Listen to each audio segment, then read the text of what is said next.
दिल्ली के आलीशान बंगले की कहानी अभी ठंडी भी हुई नहीं कि अब खबरें हैं कि चंडीगढ़ में केजरीवाल के लिए एक नया और अधिक भव्य आवास तैयार हो रहा है। जनता को ये सोचने पर मजबूर कर दिया है कि आखिर आम आदमी के नेता को इतने भव्यता की आवश्यकता क्यों है। अब पंजाब में उसी कहानी का दूसरा भाग सामने आ रहा है। ये दर्शाता है मित्रों कि सत्ता में रहते रहते त्यागी नेता भी रईस बन जाते हैं।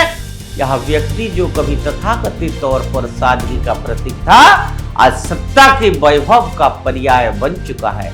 और शायद यही भारतीय राजनीति की सबसे बड़ी त्रासदी है कि आम आदमी जब खास बनता है तो वो उसी सत्ता संस्कृति का हिस्सा बन जाता है जिसके खिलाफ उसने कभी लड़ाई लड़ी थी।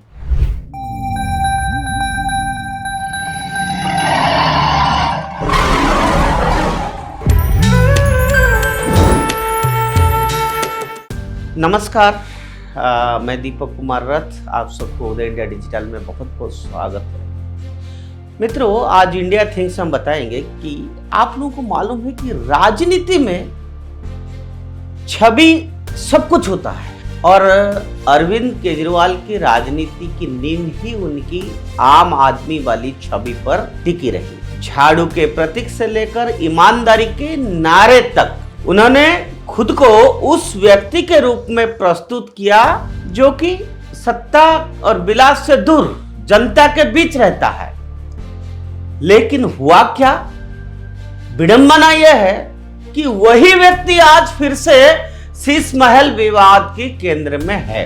दिल्ली के आलीशान बंगले की कहानी अभी ठंडी भी हुई नहीं कि अब खबरें हैं कि चंडीगढ़ में केजरीवाल के लिए एक नया और अधिक भव्य आवास तैयार हो रहा है। सोचिए कितने बड़े इंसान हैं और कितने आम हैं और आम आदमी से जुड़े कैसा व्यवहार है। मित्रों, ये सवाल उठता है कि क्या वही व्यक्ति है ये जिसने सत्ता में आने से पहले कहा था हम राजनीति बदलने आए हैं, बदल रहे हैं। चंडीगढ़ का ये नया शीश महल ये केवल एक इमारत नहीं है बल्कि उस नैतिक द्वंद्व का प्रतीक बन गया है जो आज आम आदमी पार्टी के भीतर गहराई से जड़ें जमा चुके हैं। पंजाब में मुख्यमंत्री भगवंत मान तो नाम मात्र के प्रमुख है, लेकिन असली ताकत अब भी दिल्ली से संचालित होने दिखती है। पंजाब के लोग आज ये सवाल पूछ रहे हैं कि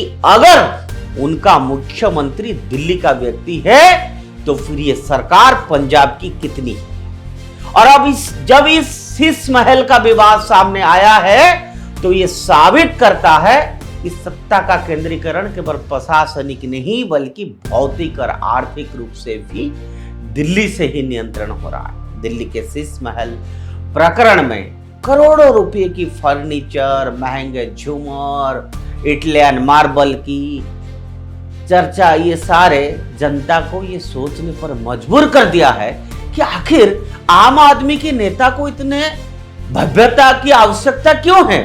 अब पंजाब में उसी कहानी का दूसरा भाग सामने आ रहा है। ये दर्शाता है मित्रों कि सत्ता में रहते रहते त्यागी नेता भी रईस बन जाते हैं, मोह से नहीं बच पाते हैं। ये वही केजरीवाल है जिन्होंने कभी लाल बत्ती संस्कृति को समाप्त करने की बात कही थी, लेकिन अब खुद सत्ता की सुविधाओं में ऐसे डूबे हुए हैं कि जनता की आंखों से विश्वास की रोशनी ही मंद हो गई है। ये नया बंगला विवाद केवल विलासिता का प्रश्न नहीं है मित्रों, बल्कि नैतिकता और पारदर्शिता से उन आदर्शों पर भी प्रश्न चिन्ह है जिन्हें लेकर आम आदमी पार्टी ने देश भर में अपने पहचान बनाई थी। जनता की टैक्स से चलने वाली सरकार अगर नेताओं की सुख सुविधा पर पानी की तरह पैसा बहा है तो यह लोकतंत्र की भावना के विपरीत है, आम जनता की भावना की विपरीत है। सत्ता में आकर सादगी की बातें करने वाले केजरीवाल अब उसी राजनीति के प्रतीक बन चुके हैं जिसके खिलाफ उन्होंने अपने आंदोलन की शुरुआत की थी। कितने बार हमने ये बात आपके सामने रखा है।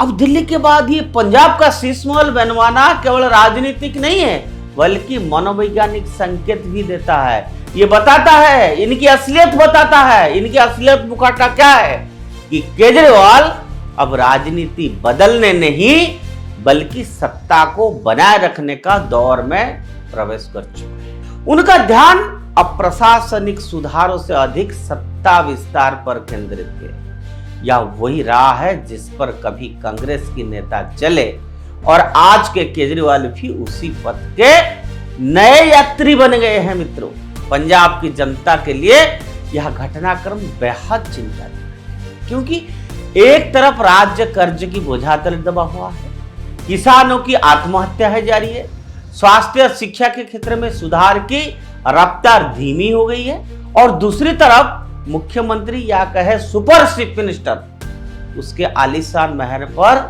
करोड़ों का खर्चा हो रहा है। ये विरोधाभास इस आम आदमी की उम्मीदों के साथ विश्वासघात जैसा, जिसने कभी ईमानदार राजनीति के नाम पर लोगों ने उनको वोट दिया था। अंततः अरविंद केजरीवाल का ये नया शीश महल केवल एक भवन नहीं बल्कि एक प्रतीक है उस बदलाव का जो उन्होंने खुद में किया है। यह व्यक्ति जो कभी तथाकथित तौर पर सादगी का प्रतीक था, आज सत्ता के वैभव का पर्याय बन चुका है। और शायद यही भारतीय राजनीति की सबसे बड़ी त्रासदी है कि आम आदमी जब खास बनता है तो वो उसी सत्ता संस्कृति का हिस्सा बन जाता है जिसके खिलाफ उसने कभी लड़ाई लड़ी थी। मित्रों, ये लोगों का असलियत, इन नेताओं की असलियत तब पता चलता है जब इनको मौका मिलता है। ये केवल मौका पाने के लिए, सत्ता में आने के लिए दिल्ली में इतना सारा नाटक किया। जब वो आ गए, वही जो कांग्रेस ने किया था इतने सालों तक, उन्होंने भी वही किया। इनमें कोई अंतर नहीं है, कोई विचारधारा नहीं है, जनता के प्रति कोई प्यार नहीं है। जनता कितने सड़े मरे कोई चिंता नहीं है, आत्महत्या करे, ड्रग्स, माफियागिरी सब भर गया पंजाब में, लेकिन एक और शीश महल बनाना है। केजरीवाल एक और शीश महल की ओर, देखते हैं कहां तक उनकी शीश महल बनता है, कैसे बनता है, जनता की रूप क्या होता है। बिहार की इलेक्शन चल रहा है मित्रों, आने वाला है, वोट देने वाले हैं लोग। इसलिए हम कह रहे हैं कि मित्रों, जनता लोग जो है इनको समझना चाहिए, आइडेंटिफाई करके रखना चाहिए। ये जो बोल रहे हैं ये इनकी असलियत नहीं है, ये जो कर रहे हैं बाद में ये इनकी असलियत है। जैसे अभी झूठे वादे बिहार में कर रहे हैं, हर घर में सरकारी नौकरी देंगे, सब कुछ करेंगे। मैं रिपीट कर रहा हूं, हिमाचल में भी कांग्रेस ने ऐसे वादे बहुत किए। क्या हालत हुई कि आज तनख्वाह देने के लिए हिमाचल में पैसा नहीं है। चीफ मिनिस्टर कहते हैं 2-2 महीना अपना तनख्वाह दान करो। यह इनकी असलियत है। तो मित्रों, कोई भी डिसीजन लेने के लिए, खास करके जब उसमें देश जुड़ा हुआ है, समाज जुड़ा हुआ है, उस समय हमको रेस्पॉन्सिबल वे में वोटिंग करना चाहिए। आखिर 5 साल में एक बार मौका मिलता है तो सोच के समझ के देश के हित के लिए जो अच्छा है उसी को चुनना चाहिए। आज के लिए इतना। उदय इंडिया से जुड़े रहिए और उदय इंडिया सब्सक्राइब करिए। भारत माता की जय।